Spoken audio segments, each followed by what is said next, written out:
छोटे शहर के बाहरी मोहल्ले में शर्मा परिवार रहता था।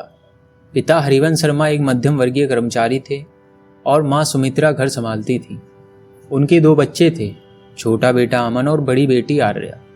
अमन बचपन से ही थोड़ा अलग सोचता था।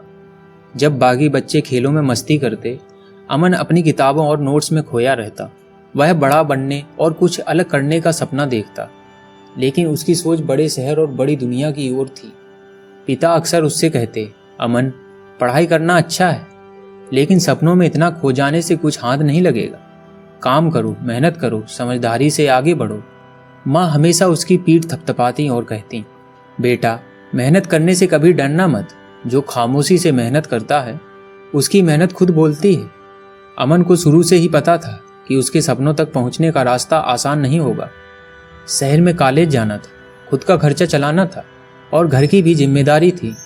लेकिन उसने मन में ठान लिया, खामोशी से मेहनत करेगा और परिणाम खुद दिखाएंगे। साल भर की तैयारी और मेहनत के बाद जब अमन ने कॉलेज की प्रवेश परीक्षा दी, परिणाम में उसका नाम आया।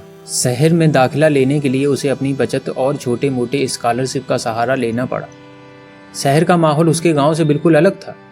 ऊंची इमारतें, तेज रफ्तार जिंदगी, हर तरफ प्रतियोगिता। कुछ दिनों तक उसे डर और असुरक्षा महसूस हुई, लेकिन रात के समय अपने कमरे में बैठकर वह खुद से कहता, यह केवल शुरुआत है। अगर मैं अब हार मान जाऊंगा तो अपने सपनों की हत्या कर दूंगा।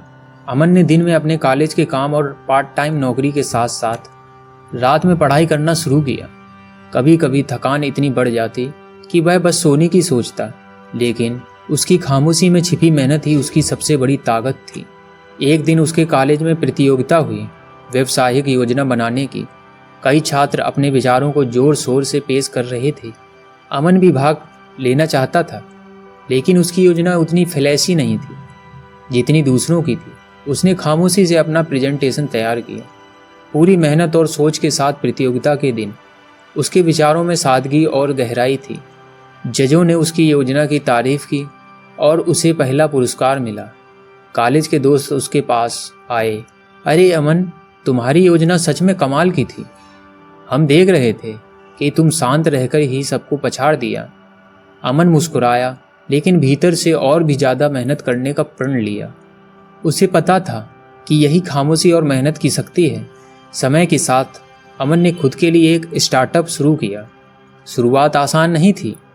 पहले ही महीने में निवेशकों से निराशा मिली, तकनीकी समस्याएं आईं, ग्राहक कम थे। कुछ रातें तो वह कमरे में बैठकर रोता, खुद से सवाल करता, क्या सच में मैं कर पाऊंगा? लेकिन खामोशी से मेहनत करने की उसकी आदत उसे वापस खड़ा कर देती। वह हर गलती से सीखता, तकनीकी ज्ञान बढ़ाता और अपने उत्पाद को बेहतर बनाता। धीरे धीरे ग्राहक बढ़ने लगे और उसके स्टार्टअप की पहचान बनने लगी। इस दौरान उसके माता पिता हमेशा उसके साथ थे। पिता ने कहा, बेटा, हमने देखा कि तुमने बिना शोर किए, बिना दिखावे के अपने सपनों को हासिल किया। यही असली जीत है। माँ ने आंसू भरे आंखों से कहा, हमेशा याद रखना बेटा, सफलता की आवाज़ खामोशी में छिपी होती है। जो लोग शोर करते हैं, जरूरी नहीं कि वह सफल हों।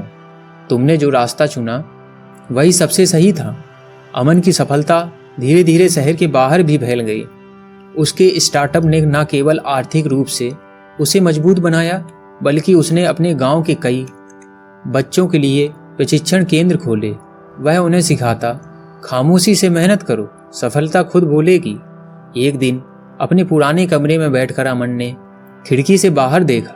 उसने सोचा, शुरुआत में डर था, असुरक्षा थी, कठिनाइयाँ थीं, लेकिन यही खामोशी और लगातार मेहनत ने मुझे यहाँ पहुँचाया। अब मेरी जिम्मेदारी सिर्फ अपनी नहीं है, बल्कि दूसरों के सपनों को भी ऊंचाइयों तक पहुँचाने की है। अमन अब सिर्फ एक सफल उद्यमी नहीं है, वह प्रेरणा बन चुका था।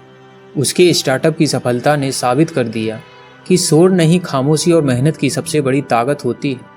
और उसने अपनी कहानी हर उस व्यक्ति के साथ साझा की जो बड़े सपने देखने की हिम्मत रखता था, लेकिन डर के कारण कदम पीछे खींचता था।